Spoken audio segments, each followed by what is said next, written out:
नमस्कार दोस्तों, मैं नीतीश कुमार बोर्ड टॉप में आपका एक बार फिर से स्वागत करता हूं। ये वास्तविक संख्या की सीरीज का दूसरा वीडियो है। अगर आपने पहला वीडियो नहीं देखा है तो आई बटन में उसका लिंक मिलेगा, वहां से जाके आप देख लीजिए। बहुत सारी चीज़ें आपको सीखने को मिल सकती है।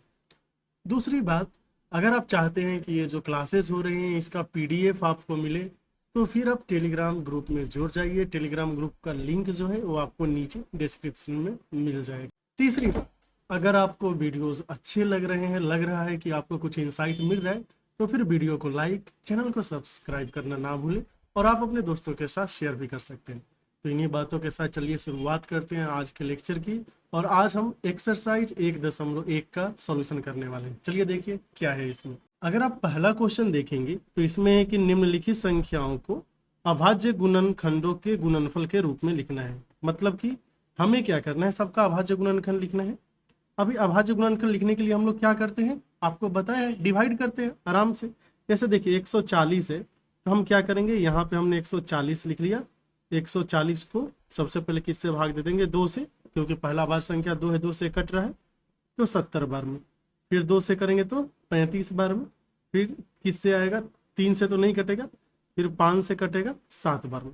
तो 2 2 5 7 यही हो गई अभाज्य संख्या। तो इसको हम लिखेंगे 2 का स्क्वायर, 2 बार आया है 2, फिर 1 बार 5, 1 बार 7, तो हो गया। ठीक है, अब देखिए अगला क्वेश्चन। अगला है 156। तो 156 को भी हम ऐसे ही करने वाले हैं। 156 यहाँ पे लिख दिया, फिर 2 बार में करेंगे तो 78 बार में। फिर 2 से काटिए, कितनी बार में जाएगा, 39। फिर 3 से कितनी बार में, 13 बार में। और कोई अभाज्य संख्या, 13 अभाज्य संख्या होगा तब तो ये किसी से कटेगा नहीं। तो इसको कैसे लिखेंगे, 2 को 2 बार लिखना है, और 1 बार 3, और 1 बार क्या हो गया आपका 13। यहाँ तक तो कोई दिक्कत नहीं। अगला जो क्वेश्चन बचा हो क्या है, 3825।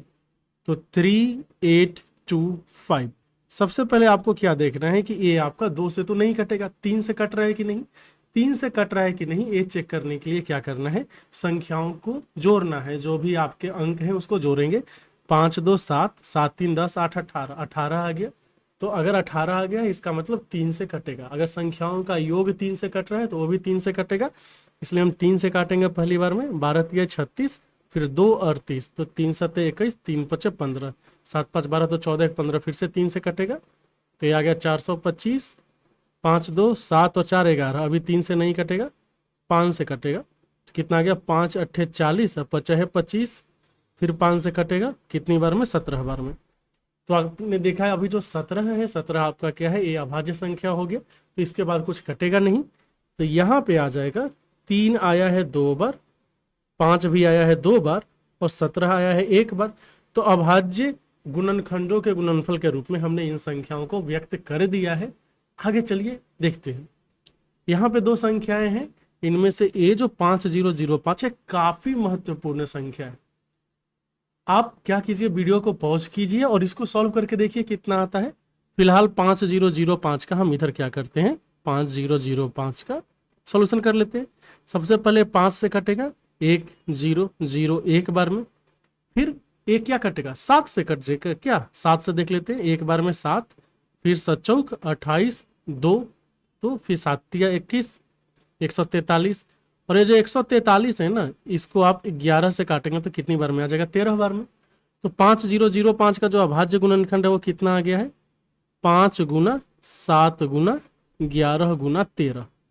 यहाँ पे एक महत्वपूर्ण चीज हम आपको बताना चाहेंगे, नोट ये क्या है कि 1001 जो है ना, आप इस संख्या को याद रखें।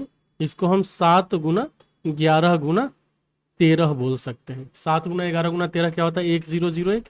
काफी महत्वपूर्ण संख्या है, आगे आपको पता चलेगा, तो आप इसे ध्यान में रखें। अभी चलते हैं अगले क्वेश्चन पे।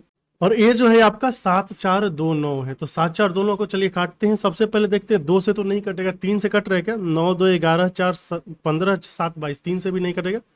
5 से कटने के लिए इकाई अंक 5 या 0 होना चाहिए था, तो 5 से भी नहीं कटेगा। बचा 7 से, तो 7 से 742 कट रहा है। जैसे 7 एक बार में, फिर 0 6 9 नहीं कट रहा है। 11 से कटेगा तो 11 6 66, फिर 8 82, 11 7 77, 59 आ गया, उससे भी नहीं कटेगा। 11 नहीं कटा, 13 कटेगा क्या, 13 चौका 52, 13 5 65, तो फिर 92, 13 7 91, 1 19, 13 से भी नहीं कटा। 15 से तो कटना नहीं, अभी 17 से काट के देखते हैं। 17 चौका 68, फिर बता कितना 6, तो 62 हो गया ना।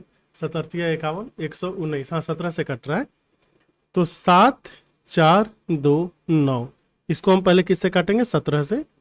17 चौक 68, फिर बचा कितना 6, तो 62 हो गया ना। 77 51 11, 17 7 19 से इतना हो गया। फिर क्या है 17 से कटेगा, 17 दूना 34, और फिर बच गया 9 97, 17 से नहीं कटेगा 19 से, 19 दूना 38, फिर 5, हाँ 19 से कट रहा है, 19 दूना 38, 19 तिया 57, और 23 जो है ये आ गया है आपका प्राइम नंबर है, अभाज्य संख्या है। तो फिर इसके बाद कुछ कटने वटने का नहीं है। तो इसको जो अब हमने लिखा अभाज्य गुणनखंडों के गुणनफल के रूप में, तो 17 गुना 19 गुना 23 आ गया। अच्छा, आपके दिमाग में अगर ये सवाल चल रहा है कि क्या हम इसको 19 गुना 17 गुना 23 नहीं लिख सकते हैं, तो आंसर काहे नहीं लिख सकते हैं? आप बिल्कुल लिख सकते हैं, ये भी लिख सकते हैं।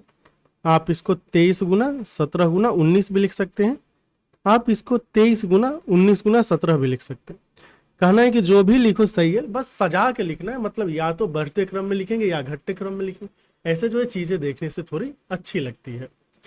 आगे चलते हैं और बारी है अब दूसरे क्वेश्चन की। दूसरे क्वेश्चन में है कि पूर्णांकों के निम्नलिखित युग्मों के HCF और LCM ज्ञात करना है, और साथ में यह भी जांच करना है कि क्या दो संख्याओं का गुणनफल लघुत्तम और महत्तम के गुणनफल के बराबर होता है या नहीं। आइए देखते हैं। पहला जो है वो क्या है 26। तो 26 का अभाज्य गुणनखंड तो लिखना बहुत आसान है भाई, इसको आप 2 गुना 13 लिख सकते हैं। और 91 की बात करें तो 91 को 13 सत्ते 91 होता है ना, तो 7 गुना 13 लिख दिया हमने। अब बताओ HCF क्या होगा भाई। HCF निकालने के लिए हम लोग क्या बताया था, अगर आपको नहीं पता है मतलब आपको पिछला वीडियो देखना है, पहला वीडियो देखना है, पहला वीडियो आपको आई बटन में मिल जाएगा। तो जब HCF निकालने जाते हैं तो बताया गया था कि HCF निकालने के लिए क्या करना है, बिल्कुल सही, जो उभयनिष्ठ है ना उसका छोटा पावर लेके गुना करना है। 2 तो दोनों में कॉमन नहीं है, 13 दोनों में कॉमन है, 13 का सबसे छोटा पावर 13 है, तो यही हो गया। LCM निकालने के लिए क्या बोला था हमने, LCM 26 से 91 का कैसे निकालेंगे, जो भी अभाज्य गुणनखंड प्रेजेंट है संख्याओं में उसका सबसे बड़ा पावर लेकर गुना करना है। तो 2 का सबसे बड़ा पावर इतना ही है, फिर 7, फिर 13, तो यहाँ से कितना आ जाएगा 13 सत्ते 91 दूना 182, ये आ गया, यहाँ पे आ गया। अभी आपको क्या करना है, जांच करना है ना। चलिए जांच कर लेते हैं। अगर LCM और HCF का अगर हम गुणनफल देखें तो यह है 13 गुना 182, 13 दूना 26, और 13 अट्ठे 104 और 2 106, फिर आ गया 13 और 10 23, 23 66 18 LCM और HCF का गुणनफल। अगर हम संख्याओं को गुणना करें 26 गुना 91 तो कितना आ जाएगा, 91 छक्के कितना हो जाता है 546, तो बचा कितना 54, 91 दूना हो जाएगा 182, और 182 में 54 जोड़ेंगे तो कितना आ जाएगा 236। आप देख पा रहे हैं कि यहाँ से LCM गुना HCF जो है आपका वो 26 गुना 91 के बराबर आ गया। इसका मतलब जांच क्या है, सही है, आप ऐसे कर सकते हैं। अगला क्वेश्चन देखते हैं। अगले क्वेश्चन को आपको पॉज करके सॉल्व करना है, नहीं हो तो फिर वीडियो को देखिए। अगले क्वेश्चन में क्या है कि 510 और 92, हमें क्या चाहिए, इसका LCM HCF चाहिए, फिर वेरीफाई भी करना है। तो चलिए इसको हम कहते हैं अलग अलग कर दिया। तो जब 510 है तो 510 का अभाज्य गुणनखंड लिखना पड़ेगा ना पहले। तो 2 से कितनी बार में जाएगा 255 बार में, फिर 5 दूना 10 दूना 12, 3 से कट रहा है, 3 अट्ठे 24, 1 85 बार में, फिर 5 से कितनी बार में 17 बार में, ये हो गया। और जब 92 है, 92 का लिखेंगे तो कितना आ जाएगा 2 से 46 बार में, 2 से 23 बार में, इतना आ गया। तो इधर से आपने देखा कि 510 जो आ रहा है इसको हम लिख पाएंगे 2 गुना 3 गुना 5 गुना 17, वहीं जो 92 है 92 को हम लिख पाएंगे 2 का स्क्वायर गुना 23, हो गया, कोई दिक्कत नहीं है। अभी क्या करना है HCF देखिए। HCF के लिए जो आपका प्राइम नंबर या अभाज्य संख्या उभयनिष्ठ है उसका सबसे छोटा पावर का गुना करना होता है, तो 2 ही है। LCM के लिए जितनी भी संख्याएं मौजूद है, प्राइम नंबर या अभाज्य संख्या मौजूद है, उसका सबसे बड़ा घात का गुणनफल, तो 2 के सबसे बड़ा घात का गुणनफल 2 स्क्वायर हो गया। फिर आ गया 3 गुना 5 गुना 17, गुना 23, इतना ही लिख देंगे। अभी LCM इंटू HCF करते हैं। तो देखिए जब LCM और HCF को गुना करेंगे तो 2 और 2 का स्क्वायर मिलकर कितना आएगा, 2 का पावर 3, फिर गुना 3 है, गुना 5 है, गुना 17 है, गुना 23। अगर आप चाहें एग्जाम में है तो इसको गुना करके भी लिखना है। और अगर हम संख्याओं को गुना करें, 510 गुना 92 को गुना करें तो कितना आएगा, देखिए 510 में 2 है और 92 में 2 का स्क्वायर है तो 2 का पावर 3 हो गया। बाकी 510 में 3 है, 5 है, 17 है और 92 में एक एक्स्ट्रा क्या है, 23 है। दोनों इक्वल है। यहाँ से दिख रहा है आपको कि LCM एंड HCF का जो गुणनफल है ये आपका 510 और 92 के गुणनफल के बराबर हो गया। मतलब जो हम जांच कर रहे थे वो जांच क्या हुआ, सही साबित हुआ। अतः हम बोल सकते हैं कि दो संख्याओं के गुणनफल में, दो संख्याओं का गुणनफल जो है उसके LCM एंड HCF के गुणनफल के बराबर होता है। अगला देखिए, अगला है जो क्वेश्चन नंबर 3।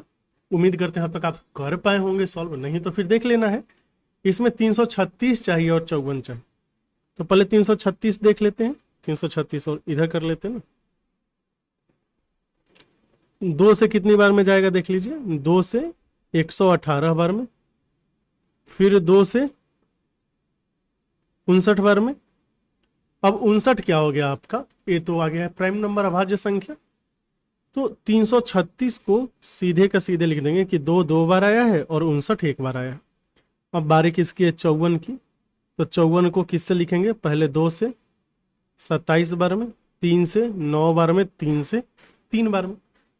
मतलब कि जो 54 है वो आ गया है 2 गुना 3 का पावर 3। बस आसान हो गया।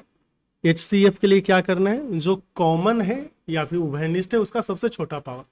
तो 2 दोनों में आ रहा है, उसका सबसे छोटा पावर 2 ही है, मतलब एक ही है। और LCM में जितने भी आपका प्राइम नंबर है उन सबको लिखना है सबसे बड़े घात के साथ। तो 2 का सबसे बड़ा घात क्या है, 2, फिर 3 का सबसे बड़ा घात 3 और ये आ गया 59।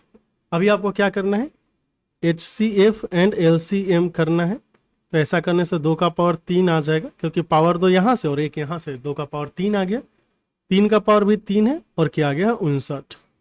जब हम संख्याओं को गुना करेंगे, जैसे 336 को हमने 54 से गुना किया तो क्या आ जाएगा, देखिए 2 का पावर 3 आ जाएगा, क्योंकि 2 का पावर 2 और 2 मिलकर 2 का पावर 3 होगा। 3 का पावर 3 तो है ही, फिर आ गया 59। तो देख पा रहे हैं कि LCM इंटू HCF जो है वह संख्याओं के गुणनफल 336 एंड 54 के बराबर है। यही आपको प्रूफ करना था कि ये होता है, तो हो गया। अब चलते हैं अगले क्वेश्चन पर। अगर मान लो यहाँ तक कोई समस्या आ रही, रुकना नहीं है, या तो आप कमेंट सेक्शन में पूछ लीजिए या जो नीचे टेलीग्राम का लिंक दिया वहां पे जाइए, ग्रुप को ज्वाइन कीजिए। धीरे धीरे ग्रुप में और लोग आएंगे तो डिस्कशन भी अच्छी होने लगेगी। चलिए चलते हैं अगले पेज पे। इसके पहले हमने देखा था कि अभाज्य गुणनखंड विधि के द्वारा जो हमें LCM HCF निकालना था वो 2 संख्याओं का निकालना था, यहाँ पे 3 संख्याओं का। कोई बड़ी बात नहीं, करना तो वही है।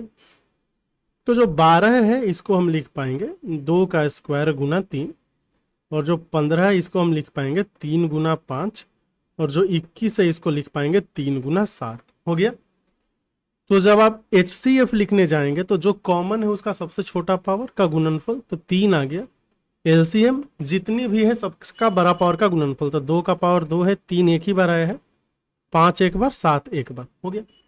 ध्यान दे कि 4-3 नंबर्स, 3 नंबर के केस में LCM एंड HCF का जो गुणनफल है यह बराबर नहीं होता है संख्याओं के गुणनफल का। ये जेनरली की बात कर रहे हैं, मतलब सामान्यतः जो है बराबर नहीं होता है। अगला क्वेश्चन देख लेते हैं। अगला में क्या है, 17 है, फिर 23 है, फिर 29 है। तो देखिए 17, 23, 29 ये सब क्या है, अभाज्य है। अगर एक खुद अभाज्य है तो इनमें कुछ भी कॉमन नहीं होगा। तो HCF क्या हो जाएगा, सबका 1, और LCM कितना आ जाएगा, 17 गुना 23 गुना 29।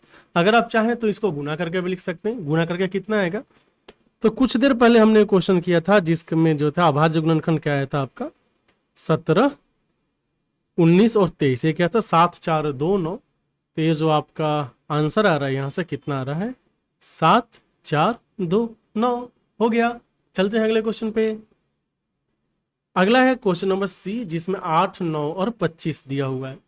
तो जो 8 है दोस्त, इसका अभाज्य गुणनखंड होगा 2 का पावर 3, 9 का हो जाएगा 3 का पावर 2 और 25 का हो जाएगा 5 का पावर 2।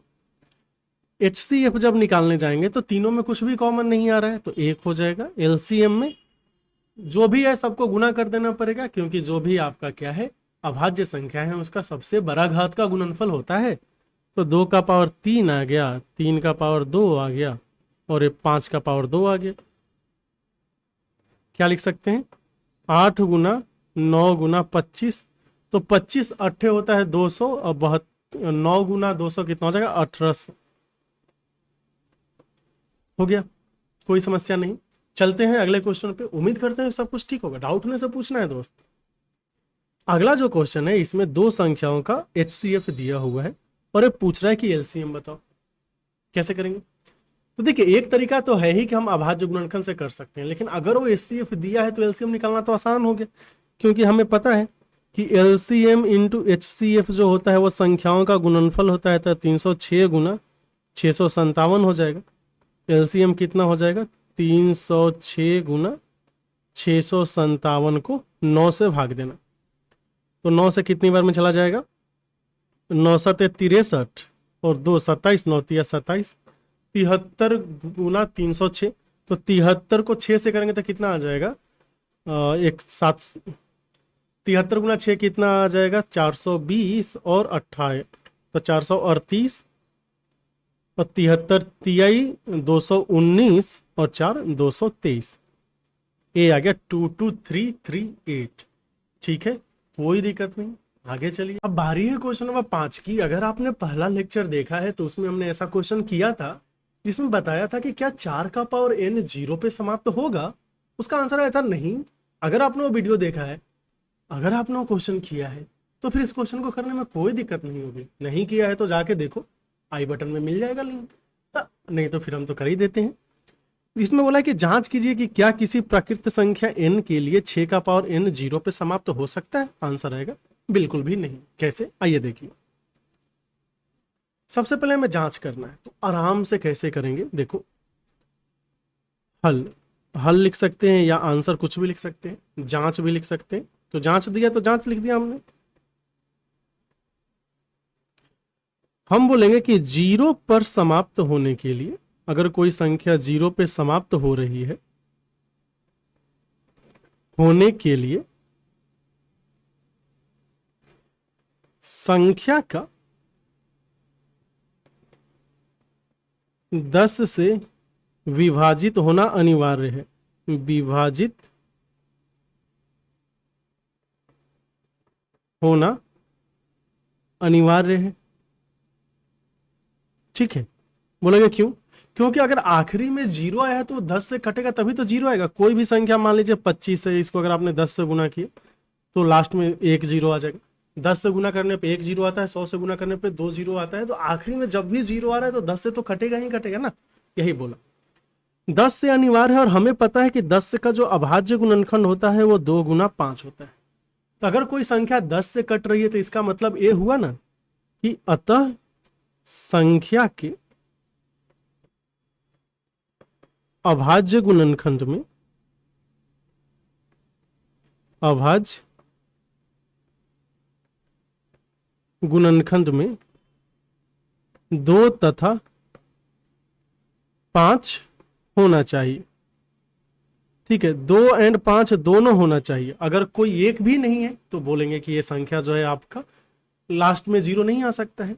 अभी जो 6 है इसका वैल्यू है 2 गुना 3। हम ऐसे ही लिखेंगे 6 का अभाज्य गुणनखंड।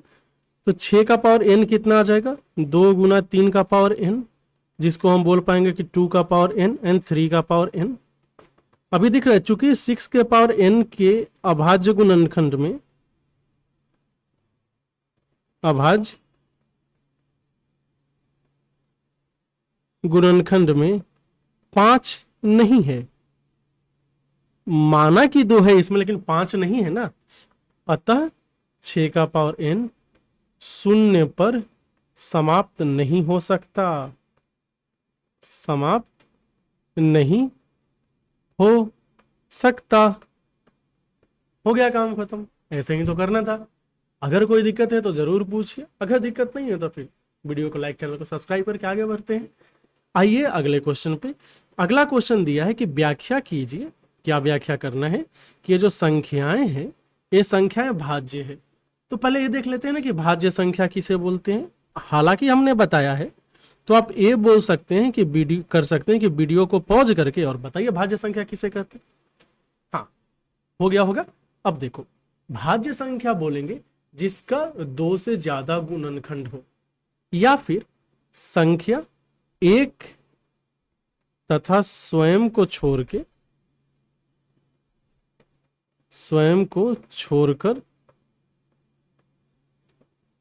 किसी और संख्या से भी कैसे विभाजित हो। ठीक है, एक एन स्वयं को छोड़कर अगर किसी और संख्या से विभाजित हो रहा है तो उसको हम क्या बोलेंगे, उसको हम बोलेंगे भाज्य संख्या। या 3 या 3 से ज्यादा गुणनखंड हो, ज्यादा गुणनखंड हो। देखिए, एक एन स्वयं का मतलब हो गया 2 गुणनखंड, इसको छोड़ के अगर और गुणनखंड आ रहा है तो 3 गुणनखंड हो जाएगा। तो 3 या 3 से ज्यादा गुणनखंड होने पे हम उसको क्या बोलेंगे कि ये संख्या क्या है, भाज्य है। तो पहला जो दिया है 7 गुना 11 गुना 13 जोड़ 13, क्या इसमें से आप 13 कॉमन ले पाएंगे? तो बच जाएगा 7 गुना 11 जोड़ 1, और फिर यहाँ पे क्या बच गया 13, तो 77 और 1 कितना हो गया 78, 78 गुना 13 आ गया। अभी देखिए ये कितना आ गया है, इसको अगर आप लिखेंगे तो 2 गुना 3 गुना 13 और एक और 13, तो 13 का स्क्वायर। क्लियरली यहां पे दिख रहा है कि इसका 2 से ज्यादा गुणनखंड है, 2 से ज्यादा गुणनखंड है तो गुणनखंड है, अतः भाज्य है। जो भी संख्या है वो क्या है, वो भाज्य हो गया। या फिर एक और चीज आप बोल पाएंगे, ठीक है ना, कि 2 के अलावा सभी सम संख्याएं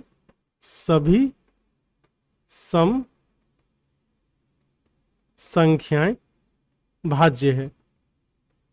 ठीक है, हमने आपको बताया था कि जो अभाज्य है, अभाज्य संख्याओं के परिवार में एक ही आपका क्या है, सम संख्या है। उस सम संख्या का नाम क्या है, 2। उसको छोड़कर जो भी सम संख्या है वो क्या है, आपका भाज्य है।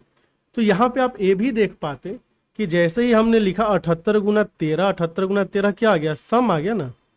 और अगर ये सम संख्या है तो क्या हो जाएगा, भाज्य हो जाएगी। और अगर ये सम संख्या है तो 2 के छोड़ के कोई भी सम संख्या लो, वो भाज्य होती है। तो इस तरीके से आप कर पाते। अभी इसका एक और क्वेश्चन है, चलिए वो भी देख लेते हैं। 7 6 5 4 3 2 1 होना चाहिए था, चलिए हम 3 3 1 लिखा हुआ है, चलिए 2 1 लिख देते हैं, कोई दिक्कत नहीं है। 2 1 लिखो, 3 3 1 लिखो। तो दूसरा संख्या था 7 गुने 6 गुने 5 गुने 4 गुने 3 गुना 2 गुना 1, और इसमें 5 जोड़ा हुआ है। तो हम 5 कॉमन ले लेते हैं। 5 कॉमन लेके क्या आएगा, देखिए यहाँ पे आ जाएगा 4 3 गुना 6 6 4 की 24, तो ये आ गया है 42 गुना 24 जोड़ 1। अगर आप चाहें तो यहीं पे लिख सकते हैं कि ये संख्या क्या है, भाज्य है। क्यों? चूंकि संख्या का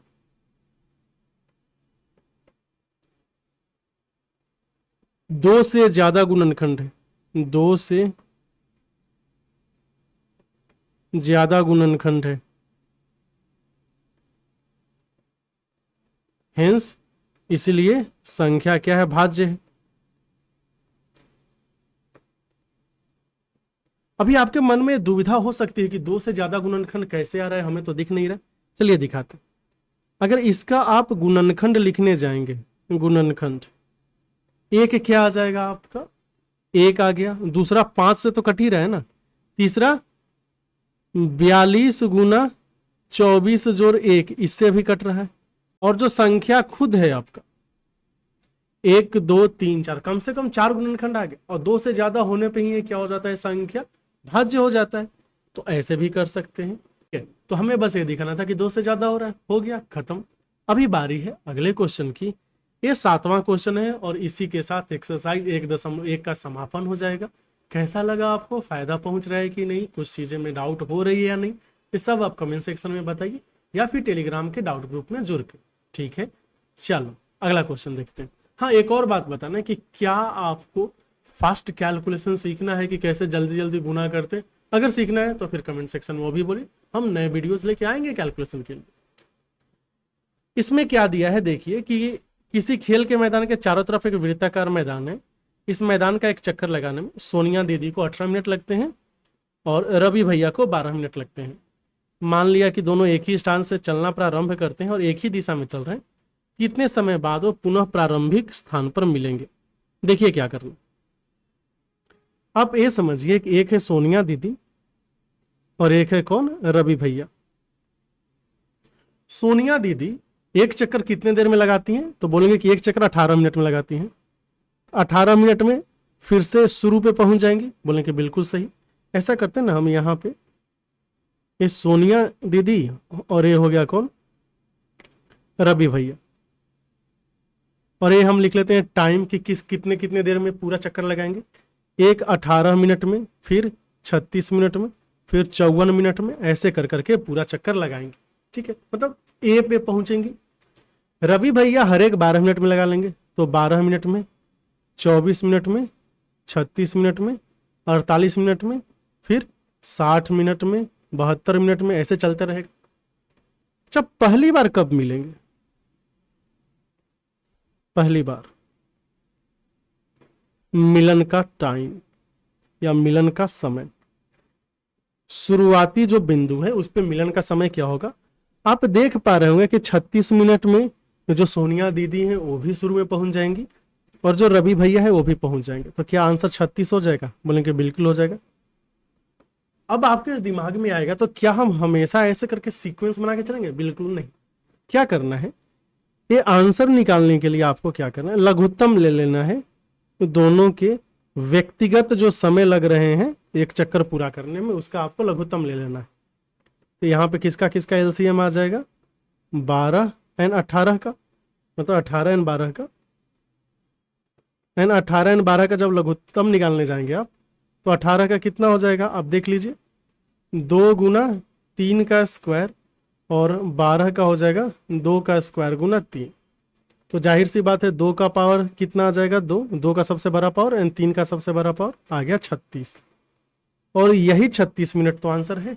लेकिन तो इसी के साथ एक्सरसाइज 1.1 का सॉल्यूशन होता है समाप्त। आपको कैसा लगा आप अपने सुझाव जरूर दीजिए। फिर मिलेंगे अगले वीडियो में एक्सरसाइज 1.2 और बाकी कुछ कॉन्सेप्ट के डिस्कशन के साथ। तब तक बहुत बहुत धन्यवाद।